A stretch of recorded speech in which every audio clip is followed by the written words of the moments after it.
नमस्कार, मैं हूं प्राध्यापक doctor Rajendra Deshpande from Pune. I am MD in Ayurvedic medicine. आज की दवा के बारे में चर्चा करेंगे, भल्ला तकासव। देखिए नाम क्या है, भल्ला तकासव। तो मैं बार बार कह चुका हूं कि जो भी नाम दिया जाता है, जो पहला प्रमुख घटक द्रव्य होता है, तो इसमें भल्ला तक ये प्रमुख घटक द्रव्य है भल्ला तकासव में। ठीक है, हिंदी में उसको क्या बोलते हैं, भीलावा। भिलावा बोलते हैं, भिलावा भल्ला तक को। और लैटिन नाम क्या है, सेमेकार्पस एनाकार्डियम।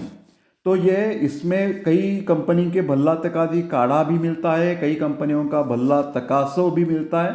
थोड़े बहुत उनकी जो प्रॉपर्टीज है, गुणधर्म है, कार्य है, वो सिमिलर है, एक सरीके हैं। ठीक है, तो इसमें प्रमुख द्रव्य मैंने जैसे कहा क्या है, भिलावा, बिब्बा बोलते हैं मराठी में, सेमेकार्पस एनाकार्डियम भल्ला तक बोलते हैं संस्कृत में।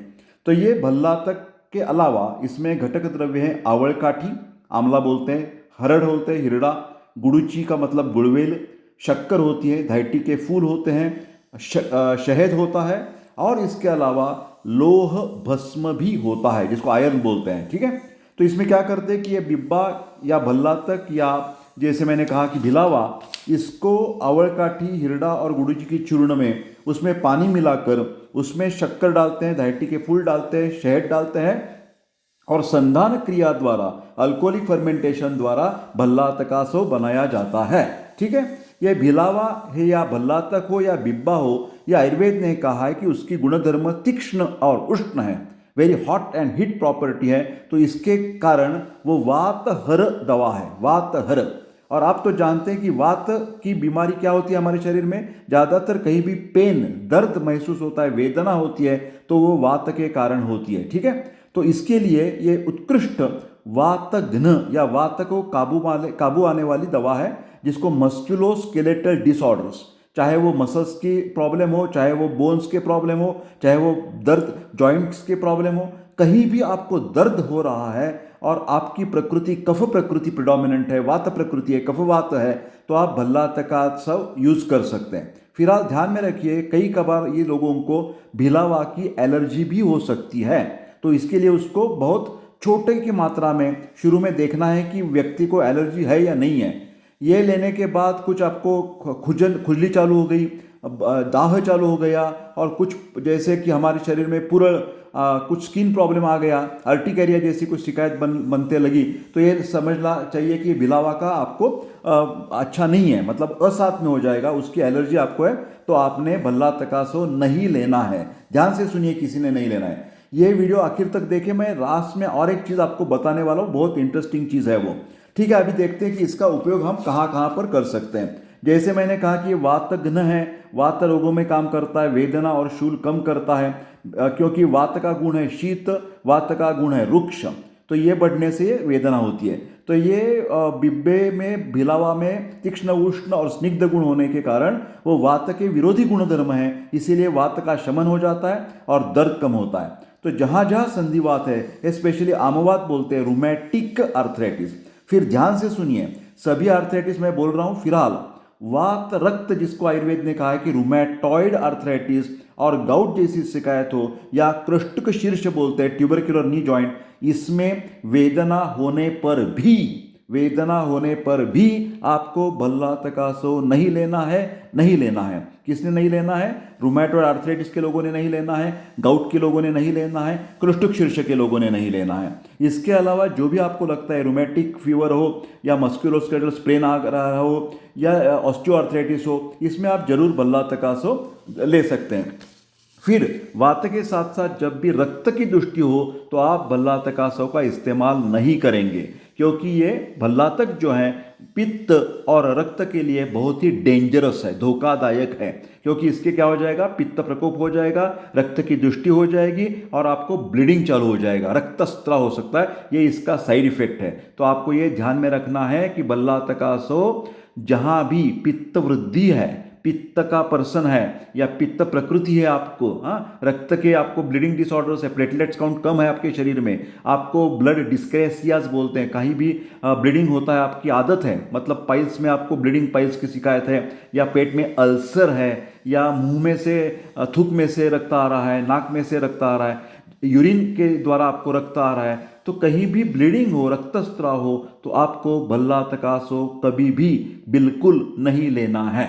बाकी की गृध्रसी हो तो बिल्कुल आप गृध्रसी की पेन जो है साइटिका बोलते हैं, ब्रैकियल न्यूराइटिस बोलते हैं, हाँ, इसमें आप बिल्कुल विश्वाची, आयुर्वेद में कहा है विश्वाची, इसमें आप भल्ला तकासो इस्तेमाल कर सकते हैं। क्योंकि भल्ला तकासो के साथ साथ इधर क्या किया है, हिरड़ा है, हिरड़ा का मतलब है अनुलोमन है, ठीक है। अनुलोमन से क्या हो जाता है कि पेरिस्टाल्टिक मूवमेंट्स अच्छी हो जाती है, टट्टी अच्छी हो जाती है, और आपका वेट वात जो नियंत्रण करना है वो बहुत अच्छी तरह से काम करता है, ठीक है। गुडुचि है और लोह भस्म भी है।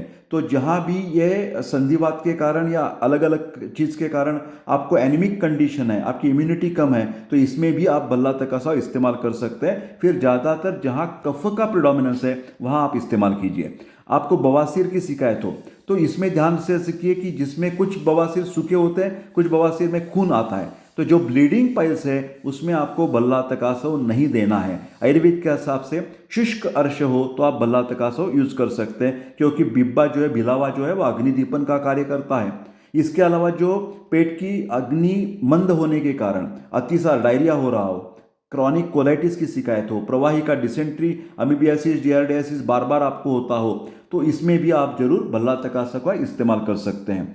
एक ध्यान से सुनिए कि ये कफघ्न कार्य करता है, वातघ्न भी होता है और कफघ्न, क्योंकि उष्ण तीक्ष्ण गुण जो है वो कफ को कमी करते हैं। तो जिसको भी श्वास मार्ग की कुछ पुराने जीर्ण स्वरूप के व्याधि हो, जैसे कि क्रॉनिक राइनाइटिस की शिकायत है, बार बार जुकाम सर्दी हो जाता है, पूरे साल भर में उसको व्यक्ति को साइनोसाइटिस का त्रास होता है, या स्प्रिंग एलर्जी बोलते हैं, तो स्प्रिंग एलर्जी है, नाक में से पानी आना है, उसके वजह से वो साइनोसाइटिस की वजह से सिर दर्द हो रहा हो, बार बार नाक सांस लेना तकलीफ होती है, बंद हो जाता है, दमे की शिकायत हो, उसमें भी आपको ज़्यादा कफ निकलता हो, ब्रोंकिएक्टेसिस एक बीमारी है जिसमें बहुत सारा बलगम निकलता है, उसको एक आप ये देख सकते हैं कि भल्ला तकासा का इस्तेमाल बिल्कुल कर सकते हैं, ठीक है। फिर एक बात मैं आपको बताना चाहता हूँ कि ये जिसको एलर्जी है वो उसको नहीं देना है। फिलहाल एक इंटरेस्टिंग चीज़ आखिर में आपको बताने चाह हूँ कि कई कबार क्या हो जाता है कि ये भिलावा जो है ना वो एंटी एलर्जिक भी काम करता है, ऐसा देखा है हमने।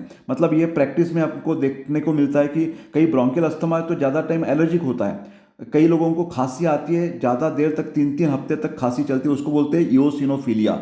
तो एक ऐसी बीमारी है इओसिनोफिलिया कि एक टिपिकल एलर्जी है जिसमें हमारे शरीर के जो श्वेत पेशी हैं, जिसको WBC बोलते हैं, वाइट ब्लड सेल्स, उसमें जो इओसिनोफिल काउंट है नॉर्मली 5 से कम सेल होने लगते हैं। तो उसमें जब ज़्यादा बढ़ जाते हैं, 10 या 15 इओसिनोफिल्स हो जाते हैं, तो उसको बोलते हैं ट्रॉपिकल इओसिनोफिलिया। तो इस बीमारी के लिए भल्ला तकासो बेहतरीन दवा है। आप कभी भी भूलना मत कि जिसको भी इओसिनोफिल की शिकायत है उसको आपको क्या देना है, भल्ला तकासो देना है। फिर एक उसको सिर्फ एक परहेज क्या रखना है कि जिसको भी ब्लीडिंग डिसऑर्डर्स है, ब्लीडिंग होता है इधर उधर से, या पित्त प्रकृति है, उष्णता है शरीर में, तो उन लोगों को भल्ला तकासो कभी भी आपको नहीं देना है, ठीक है।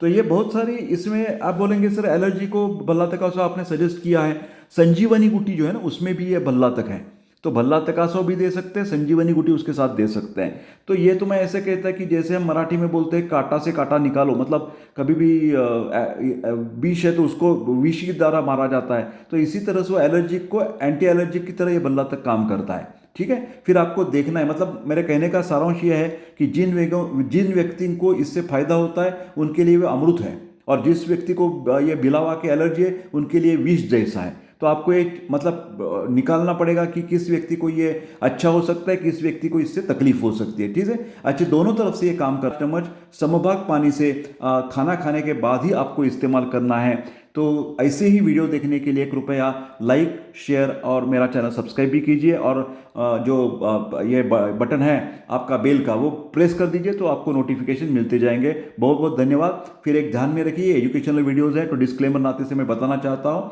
कि जहाँ भी आपको डॉक्टर की ज़रूरत पड़ेगी उधर आपको डॉक्टर की सलाह लेकर ही आगे के उपचार करने हैं। धन्यवाद।